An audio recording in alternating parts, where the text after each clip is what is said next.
بسم الله الرحمن الرحيم. السلام عليكم ورحمة الله وبركاته. إن الحمد لله نحمده ونستعينه ونستغفره ونعوذ بالله من شرور أنفسنا وسيئات أعمالنا. من يهده الله فلا مضل له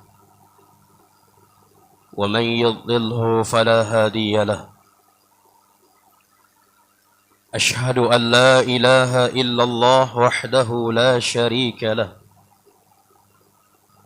وأشهد أن محمدا عبده ورسوله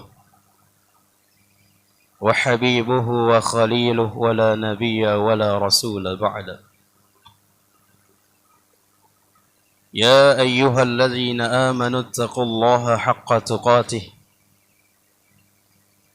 ولا تموتن إلا وأنتم مسلمون.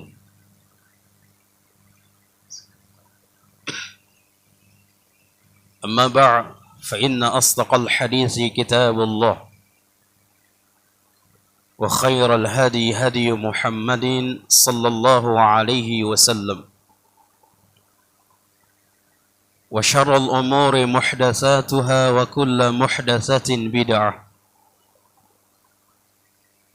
وكل بدعة ضلالة وكل ضلالة في النار. إخواني والأخوات رحمني ورحمكم الله. الحمد لله,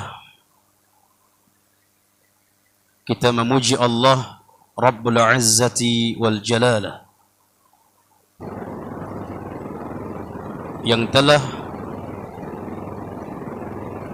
banyak memberikan kepada kita karunia-karunia yang besar.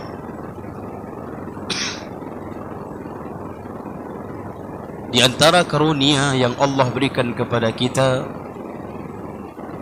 yang alhamdulillah Allah jadikan kita termasuk hamba-hamba yang taat kepadanya. Barusan kita menjalankan atau mengerjakan salah satu kewajiban kita sebagai hamba adalah salat maghrib. Dan karunia Allah juga Allah berikan kepada kita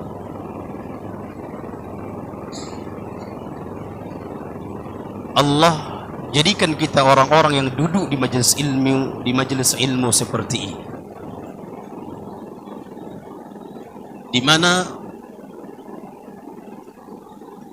orang-orang yang duduk di majelis ilmu Allah sebut namanya di langit sana.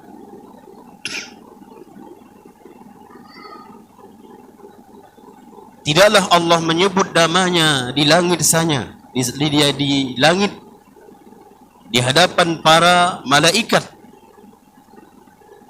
kecuali sebuah kemuliaan.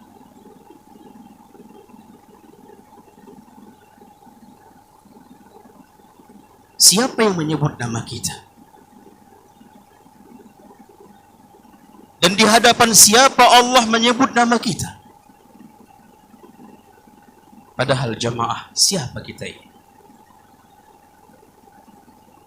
Siapa kita ini?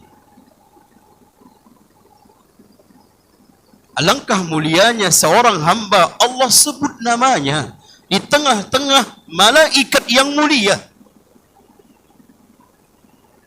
Padahal kita ini tidak siapa-siapa. Ibadah kita yang begitu serba kekurangan. Nasab kita juga.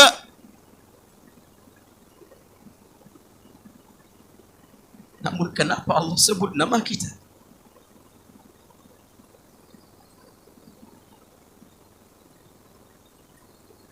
Bahkan Rasulullah SAW mengatakan Allah ampuni dosa-dosa kita.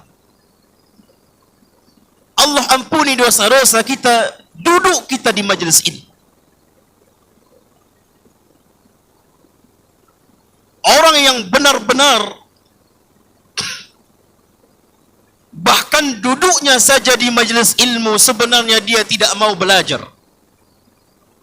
Bukan ilmu yang dia inginkan, tapi karena mungkin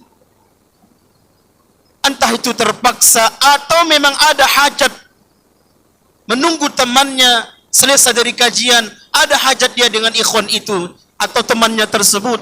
Sebenarnya dia tidak ada untuk tujuan belajar. Bahkan Allah mengatakan itu pun, kata Nabi SAW, itu pun mendapatkan ampunan dari Allah.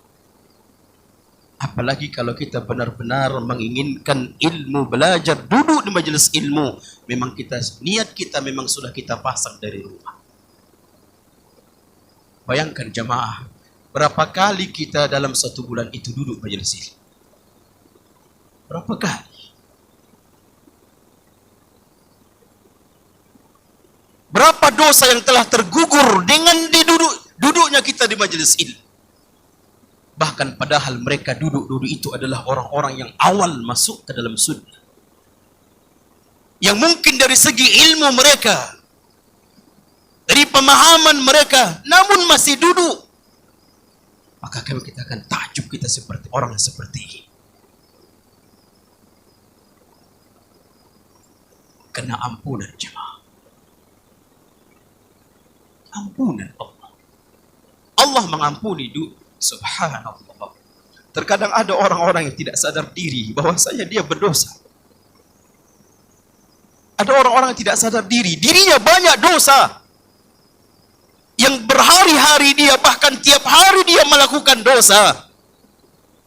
Bagaimana cara dia akan meminta ampun atau diampuni Allah? Bagaimana caranya? Duduk di majelis ilmu tidak pernah. Belum lagi kita sholat ke masjid, yang setiap putaran roda atau setiap langkah, satu langkah bisa menghapuskan dosa. Wallahi dalam satu bulan itu berapa jemaah?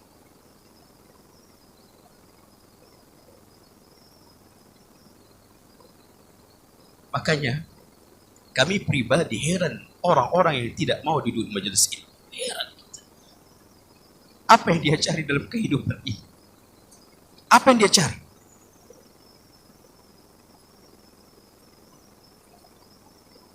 Maka hibati fillah, banyak keuntungan kita duduk di majelis ini. Banyak sekali keuntungan. Bahkan sekalipun kita, apa yang kami sampaikan sudah faham kita, apa yang kami sampaikan sudah kita pelajari, minimal kita minimal kita berharap duduknya kita di majelis ilmu adalah Allah menyebut nama kita, Allah mengampuni dosa-dosa kita, Allah mengangkat derajat kita, Allah memuliakan kita.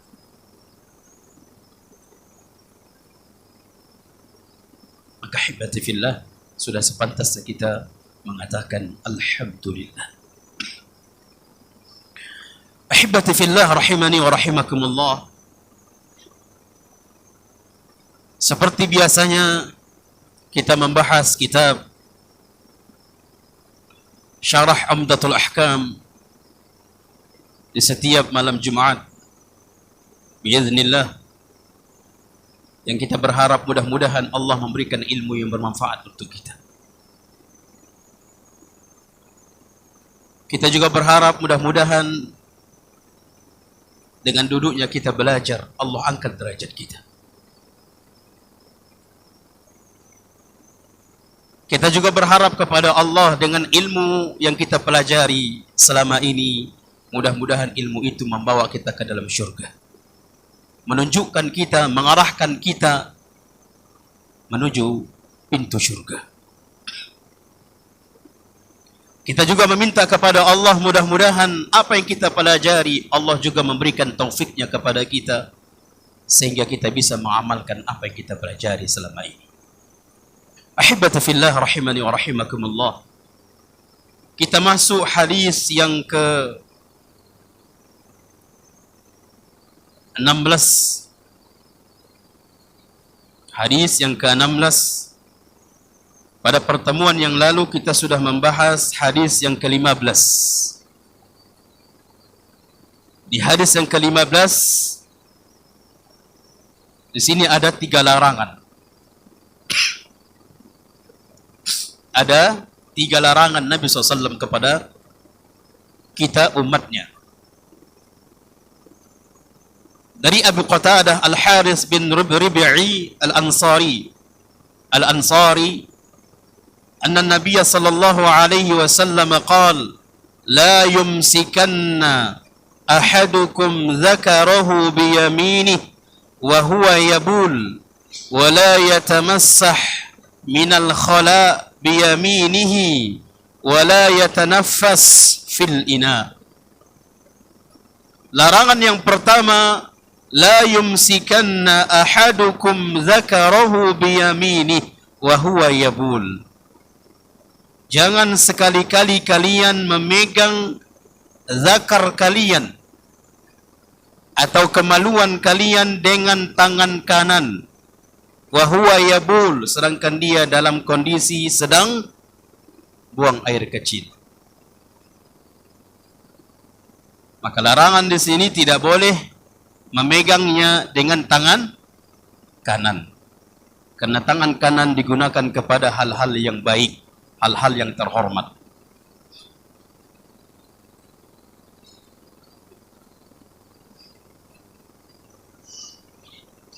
Akan tetapi terjadi perselisihan di kalangan para ulama.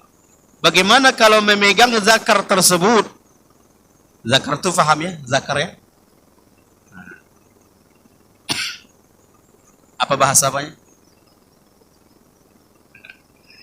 Ya, zakar ya.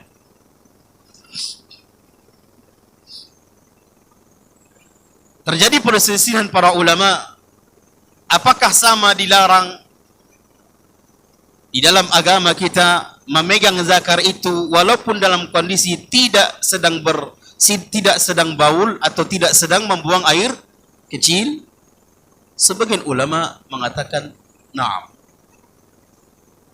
Alasannya, di waktu membuang air kecil sangat dibutuhkan memegangnya, namun tetap dilarang.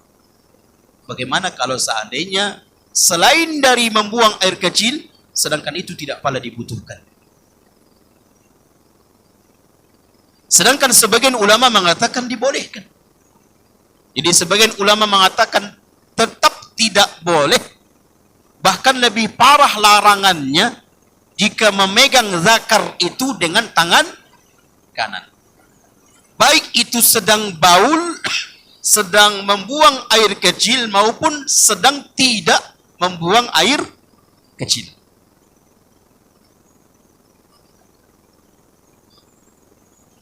Sebagian ulama berpendapat boleh kalau di luar dari buang air kecil. Maka para ulama bolehkan kalau memegang dengan tangan kanan.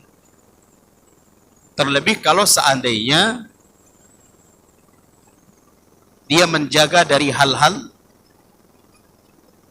mungkin dari hal-hal ya ada bakteri, ada najis di sana. Ya. Allah jemaah hibati fina, ini luar biasa ajaran Islam itu.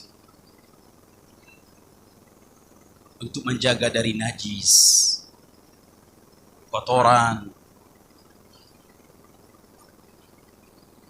Bahkan terkadang subhanallah, wallahi ada orang terkadang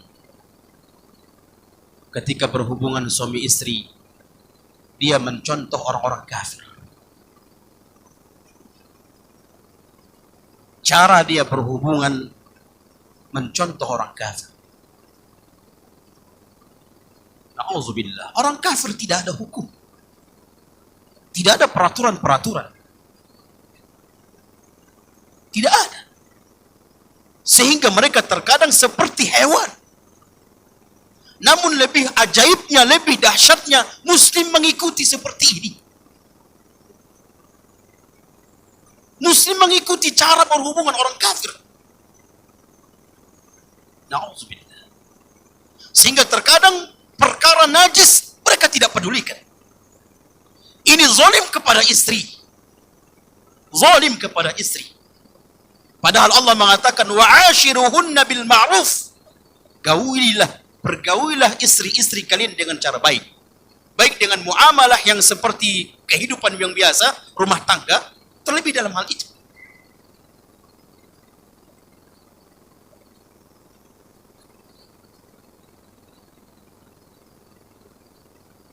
Lihat ini, subhanallah, Islam menjaga benar-benar. Menjaga benar-benar.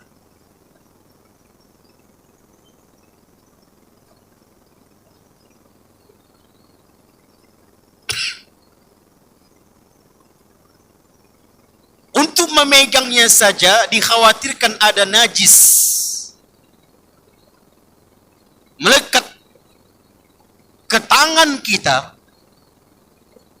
Bagaimana kalau seandainya untuk najis itu masuk ke dalam perut?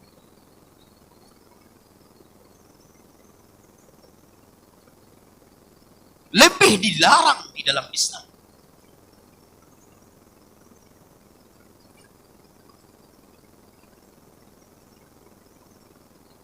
Wallahi, berapa banyak pertanyaan dari istri yang seperti ini sampai kepada kami karena suaminya yang melakukan seperti itu. Kalau tidak mau dipaksa. La ilaha illallah.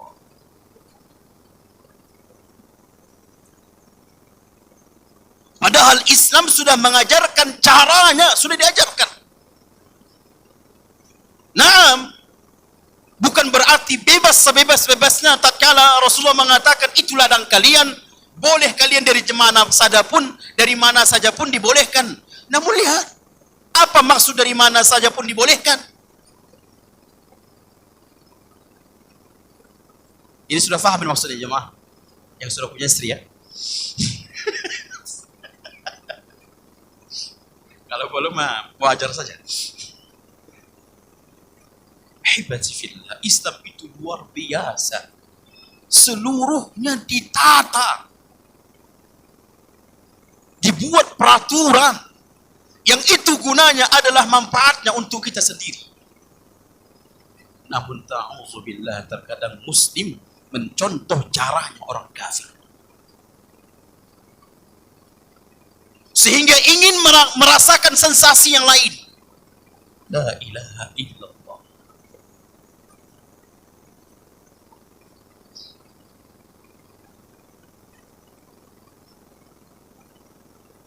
Sedangkan perkara ini saja tidak boleh kita memegang dengan tangan kanan karena mungkin akan ada najis di sana, lengket. Ya Allah, beginikah luar biasanya agama kita ini.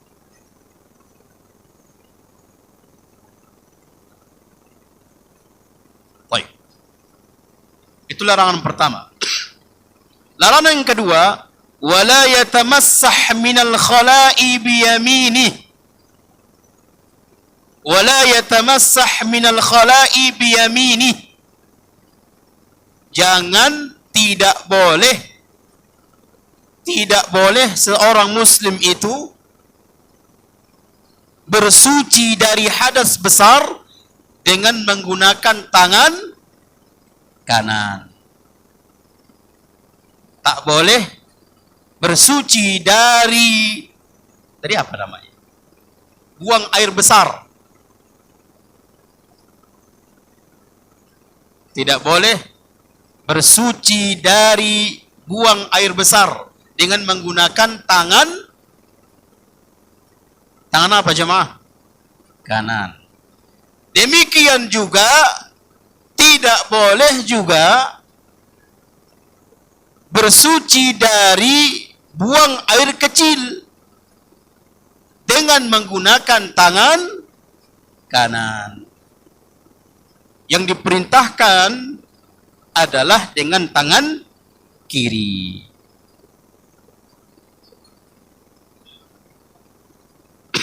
Larangan yang ketiga, wala yatanaffas fil ina. Ketika kita minum, tidak boleh bernafas.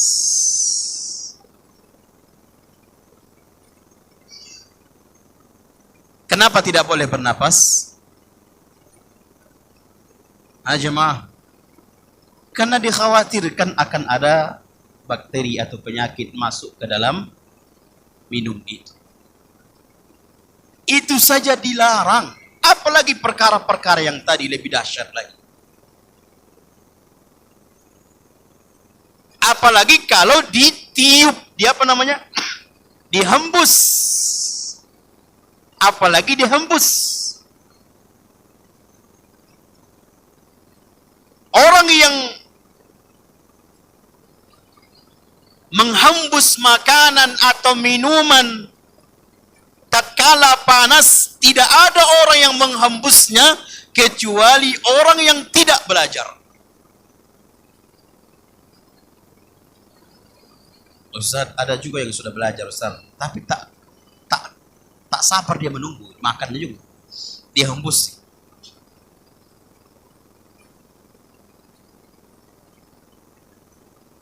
Anda belum mendapatkan orang yang seperti itu. Yang sering Anda dapatkan orang yang menghembus itu adalah orang yang tidak belajar. Orang yang tidak belajar. Minum misalnya panas, dihembusnya.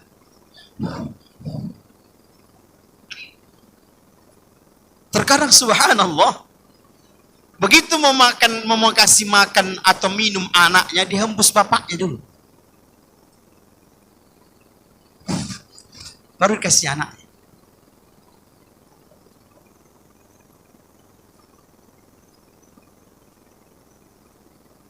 Allah, luar biasa Islam itu. Nabi melarang, wala yatanafas fil ina, gak boleh bernapas. Para ulama mengatakan menghembus lebih dahsyat, lebih parah daripada bernapas. Kalau bernapas saja dilarang oleh Nabi, apalagi menghembus.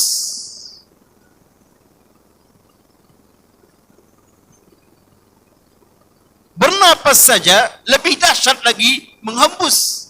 Bernapas saja dilarang oleh Nabi, apalagi menghembus.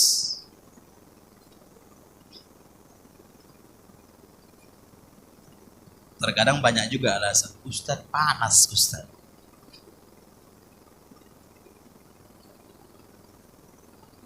Dinginkan, tunggu, masukkan ke kulkas, kasih es.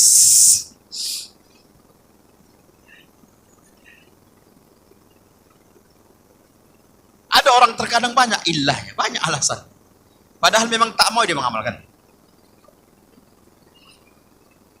Sifat siapa yang banyak alasan memang betul-betul tak mau mengamalkannya? Sifat siapa? Nah, Yahudi. Itu orang Yahudi.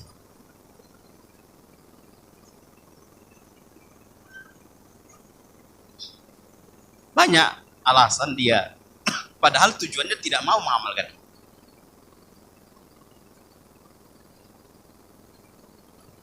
Dikipas tak masalah. Dikipas tidak masalah. Hidup berkipasan, dijabarkan atau pakai apa? Banyak cara sebenarnya. Yang pertama adalah itu larangan. Kalau Nabi melarang, tahu tidak tahunya kita di balik hikmah larangan itu, sudah sami'na wa ata'na. Tahu tidak tahunya kita di balik larangan itu, di balik perintah itu, tak tahu kita. Kalau itu perintah, kerjakan. Kalau itu larangan, jauhkan. Berhenti. Dan itulah sifatnya para sahabat.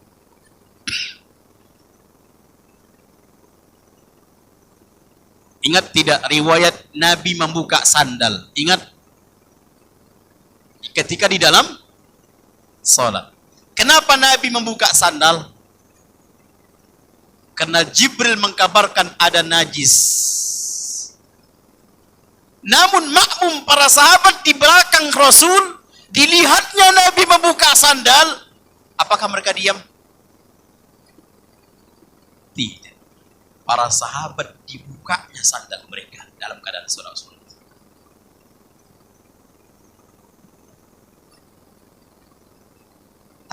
Tak mereka bertanya-tanya lagi.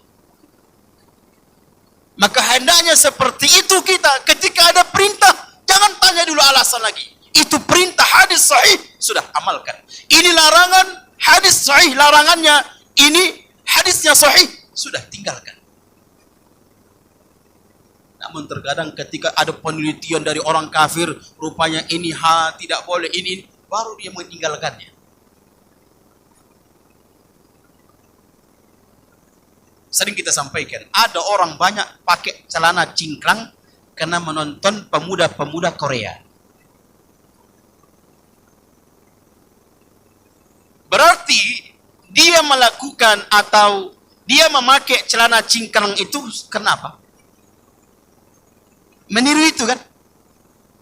Bukan karena mengikuti perintah Nabi, bukan mengikuti bagaimana celananya Nabi atau pakaiannya Nabi. Maka dia tidak mendapatkan apa-apa. Baik. Sekarang masuk kita ke hadis yang ke-16. 16 ya. 16 ya. Hadis yang ke-16. An Abdullah bin Abbas radhiyallahu ta'ala anhuma. Kenapa di sini pakai radhiyallahu anhuma? Karena dua orang, Abdullah dan Abbas. Abdullah dan Abbas. Abbas ini salah satu paman Nabi, paman Rasul. Adik beradik atau bersaudara dengan ayah Rasul. Iya kan? Abdul Muttalib punya anak 10. Abdul Muttalib ini punya ayah Hashim. Hashim namanya Amr. Hashim ini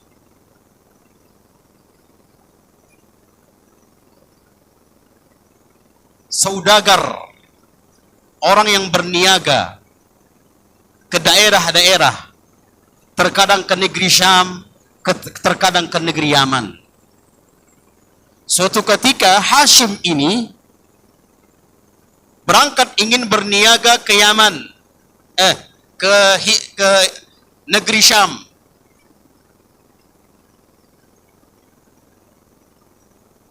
Namun ketika di Yashrib di Madinah, beliau menikahi seorang wanita yang bernama Salma binti Amr dari kalangan Bani Adi. Menikah, kemudian beberapa hari tinggal di sana, sampailah Salma binti Amr ini hamil. Kemudian Hashim atau Amr, kenapa Hashim? Nama aslinya Amr. Kenapa dia disebut dengan Hashim? Karena Hashim ini orang yang merebut roti. Hashim itu artinya meremuk roti untuk dibagikan pada jamaah haji pada waktu itu. Dan memang merekalah yang bertanggung jawab makan dan minum jamaah haji di waktu itu. Padahal mereka masih kafir. Jadi robek-robek, nama aslinya adalah Amr. Hamil Salma binti Amr dari Bani Adi. Kemudian Hashim berangkat ke negeri Syam. Sampai di Gaza, Palestina, Hashim meninggal dunia. Namun saudara keluarga Hashim tidak mengetahui dia sudah punya istri dan anak, calon anak di Madinah, di Yashrib. Sehingga sampai melahirkan bahkan sampai besar keluarga yang di Makkah tak tahu. Jangan sembarangan ya. Kasih tahu dulu. Nah, kenapa? Kalau nggak dikasih tahu nanti zalim. Apakah istri yang kedua dapat warisan atau tidak? Dapat warisan. Namun karena sembunyi-sembunyi, tak dikasih warisan. Ansori.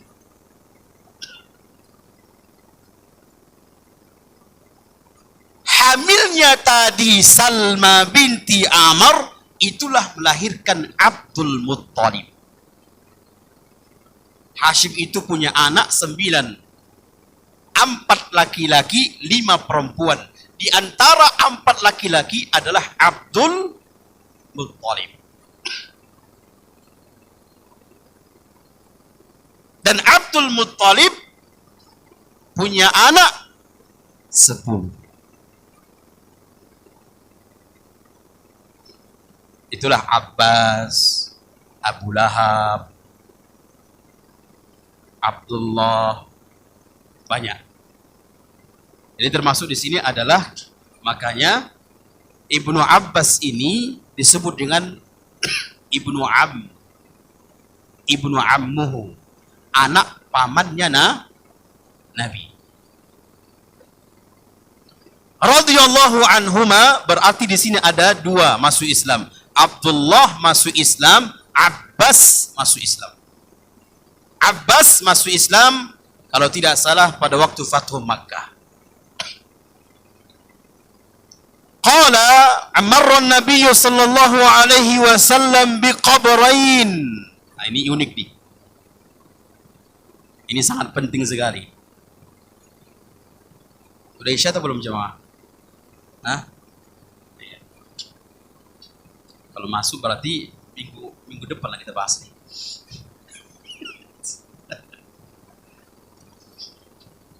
Ini dahsyat ini, banyak faidah-faidah di sini. Marran Nabi sallallahu alaihi wasallam biqabrain. Suatu ketika Nabi berjalan melewati 2 kuburan. 2 kuburan. Faqala, kemudian Nabi berkata, innahuma la yu'azziban wa ma yu'azziban fi kabirin amma ahaduhuma fakana la yastatiru min al-bawli wa amma al-akhar fakana yamshi bin namimah. Kata Nabi SAW, ketika Nabi melewati 2 kuburan, Nabi mengatakan, innahuma la yu'azziban. 2 kuburan ini, orang yang ada di dalam 2 kuburan ini sedang diazab, disiksa. Sedang diazab, sedang disiksa.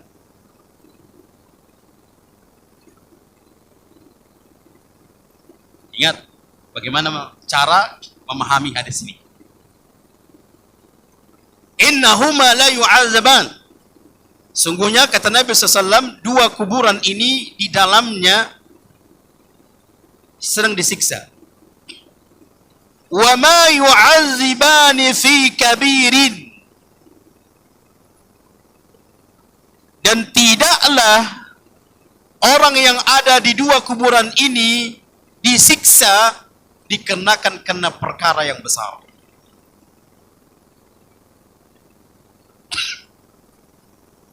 Satu-satu kita bahas. Innahuma la yu'azziban.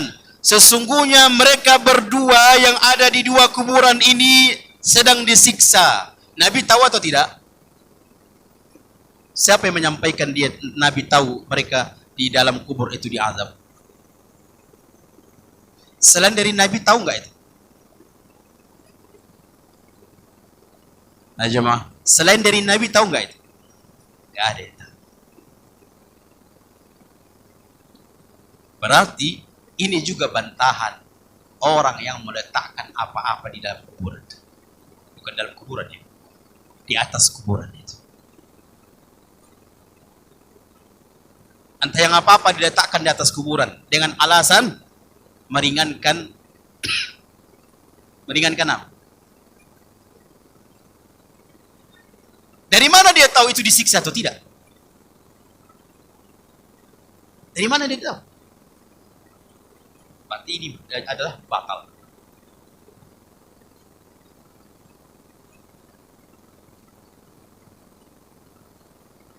Nabi tahu karena ada informasi. Dan itu kekhususan. Itu kekhususan. Tidak ada orang yang tahu selain dari Nabi apa yang ada dalam kuburan. Tidak ada yang tahu. Makanya ada sok paten pula menyuruh malaikat yang pergi pula dari situ. Sok paten namanya itu.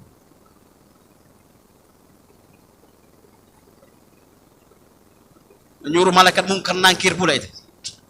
La ilaha illallah. Tak tahu, siapapun tak ada yang tahu.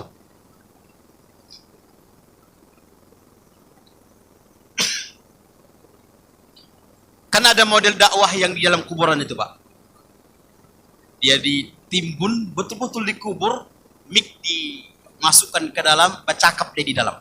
Ada nggak model dakwah seperti itu? Kurang ikuti kayak ini. Kurang mengikuti media sosial kayaknya. Ada jemaah.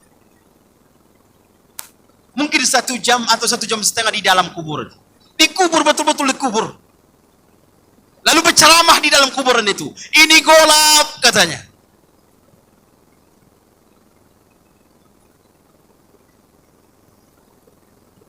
Terkadang dia mengatakan, terkadang itu lebih menyentuh nasihatnya. Karena kita merasakan langsung dalam kuburan. Belum itu dia rasakan. Belum mati dia itu. Belum mati dia. Takkan bisa dia menyampaikan apa yang ada terjadi di alam barzakh itu. Tak bisa. Kenapa? Karena dia belum merasakan.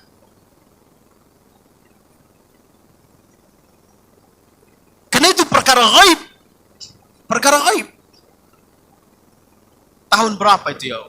Subhanallah, itu lagi viral di waktu itu.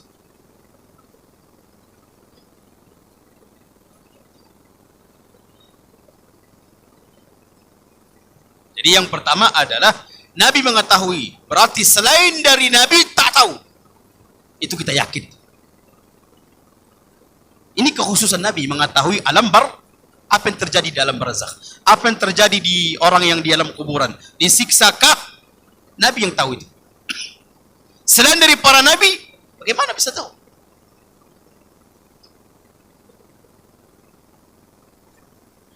Wa ma yu'adzibani fi kabir. Jadi poin pertama, hanya Nabi yang mengetahui apa yang ada di alam barzakh. Dan Nabi pun mengetahui karena ada informasi dari Jibril. Dan tidaklah Jibril menyampaikan kecuali informasi dari siapa? Dari Allah. Itu poin yang pertama yang harus kita pahami. Sehingga kita tidak lagi menanam bunga-bunga di situ, di atas kuburan itu.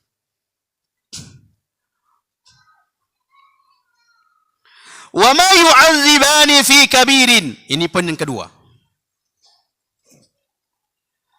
Poin yang kedua. Dan tidaklah mereka yang kuburan dua ini, di dalam dua kuburan ini, tidaklah diazab fi kabirin, dalam permasalahan besar. Di sini ada dua makna. Fi kabirin ini ada dua makna. Makna yang pertama, orang yang dua kuburan orang yang ada di dalam dua kuburan ini, penghuni dua kuburan ini, tidaklah diazab bukan karena dosa besar. Fi kabirin artinya bukan karena dosa besar. Ini makna pertama.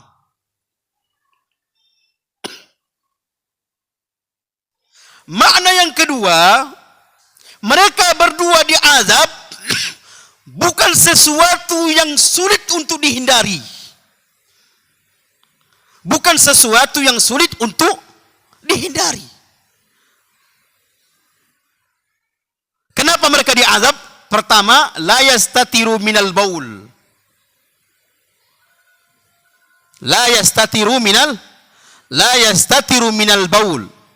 Tidak menjaga di dalam buang air kecil. Di sini ada dua. Yang pertama, tidak menjaga percikan-percikan ketika membuang air kecil. Makanya hati-hati jemaah. Benar-benar menghindar dari percikan-percikan dari celana kita atau apapun kita. Dia tidak menjaga dari percikan-percikan ketika dia buang air kecil, sehingga terkadang mengenai pakaiannya. Kalau dalam menjaga, tidak menjaga percikan saja kena, apalagi tidak bersuci. Apalagi tidak bersuci. Yang kedua, makna dari la yastatiru minal baul, tidak menjaga auratnya ketika buang air kecil atau buang air besar. Jangan sembarangan buka saja.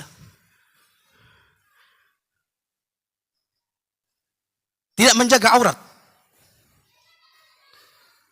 Maka hibati pilih, jaga aurat. Baik ketika di kamar mandi, artinya menjaga aurat di sini, ya kalau di kamar mandi tertutup ya tidak masalah ya. Ini terkadang membuang sembarangan, sudahlah membuang sembarangan, tidak lagi beristinja, tidak bersuci, ditambah lagi tak menjaga auratnya sehingga ditengok orang. Seperti yang kemarin kita sampaikan, ada di apa tuh, di tepi sungai. Dari depan nggak nampak, tapi dari belakang nampak. Ini tidak menjaga. Ini terkena dia nih. Termasuk di dalam hadis la yastatiru minal baul. Termasuk orang yang disiksa, diazab karena tidak menjaga auratnya. Jangan sembarangan buka aurat. Udah azan jemaah. Baik. Azan kita dulu ya. Baik, man muazzin? Tafadhal. Tafadhal.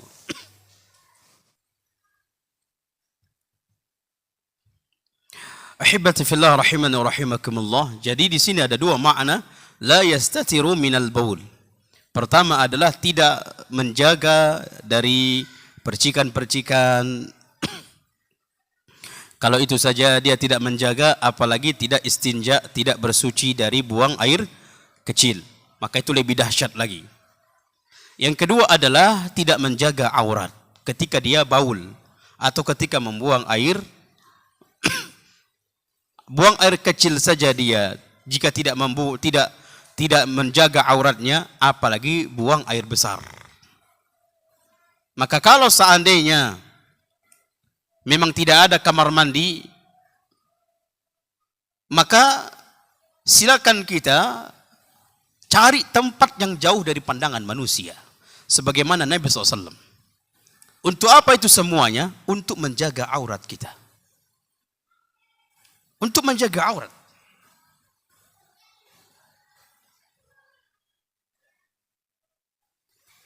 Makanya hibati fillah, misalnya kan ada di kamar mandi yang kita mungkin entah di SPBU, kan ada model yang berdiri itu Pak. Dia nggak ada tertutup, terbuka saja gitu, berdiri dia. Terkadang orang lewat tak patuntu di situ.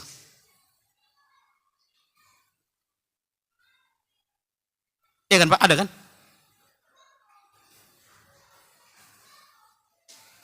Masuk kita ke dalam, cari kamar mandi yang tertutup. Cari kamar mandi yang tertutup. Untuk menjaga, karena bahaya. Karena bahaya.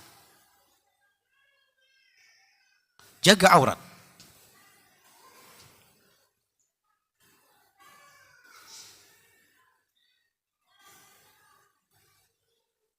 Termasuk misalnya celana-celana pendek. Apalagi celana pendek yang di atas lutut. Kalau bersama istri silakan.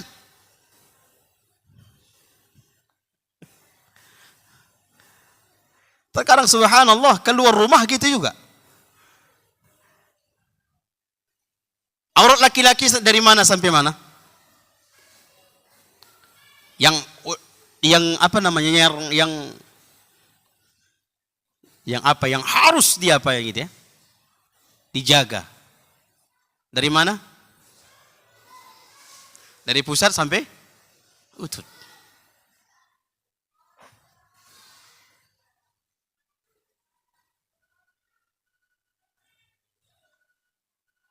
Kita jaga.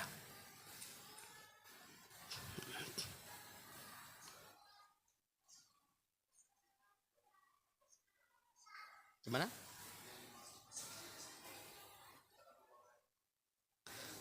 Istinja. Tidak cebok.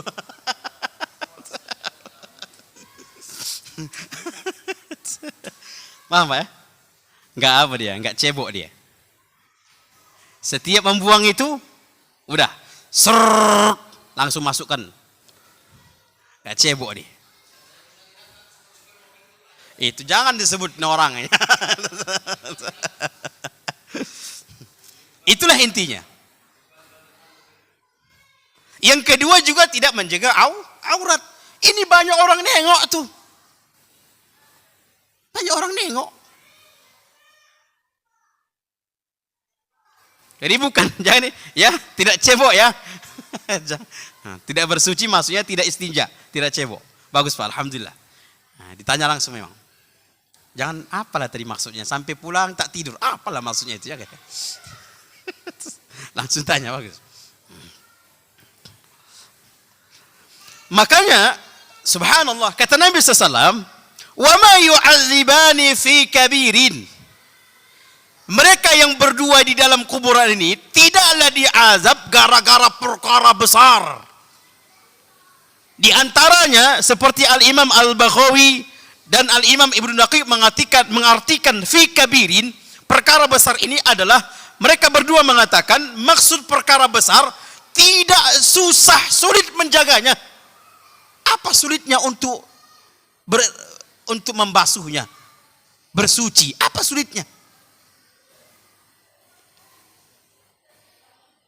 Apa sulitnya untuk menjaga dari percikan-percikan itu? Apa sulitnya? Apa sulitnya untuk menjaga aurat kita? Apa sulitnya? Apa sulitnya untuk bersuci? Nggak ada air, pakai apa? Tayamum. Nggak ada air, pakai entah itu batu atau sejenis dengannya yang bisa digunakan. Apa sulitnya? Apalagi ada aqua, boleh aqua. Mau masuk mau baul kita, mau buang air kecil kita nggak ada botol air, boleh aqua demi menjaga syariat ini.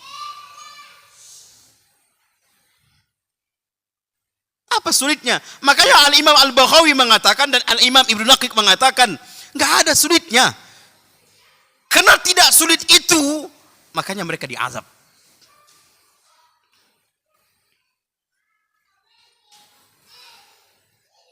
Faham ini jemaah? Bahkan kata Nabi SAW disebutkan dalam hadis rawahu Ibnu Majah dan Imam Hakim, hadis yang diriwayatkan oleh Imam Ibnu Majah dan Imam Hakim, wa sahhahu Al-Bukhari, dan hadis ini disahihkan oleh Imam Bukhari dan disahihkan oleh Darul Qutni dan disahihkan oleh Syekh Al-Albani. Nabi SAW mengatakan aktsaru azabil qabri minal baul. Yang banyak orang diazab di alam kubur, di kubur itu adalah gara-gara membuang air kecil.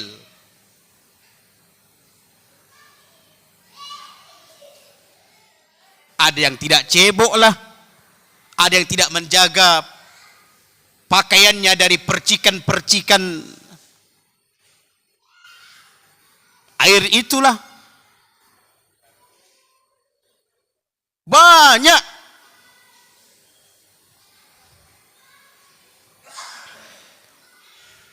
Faham ini jemaah? Baik. Insyaallah kita lanjut pada pembahasan yang kedua nanti. Penyebab dari yang kedua adalah wa ammal akhar fakana yamshi minan bin namimah. Yang kuburan yang penghuni yang kedua diazab dikarenakan karena dia berjalan namun berjalannya dengan namimah, adu domba. Insyaallah pertemuan akan datang kita bahas ini.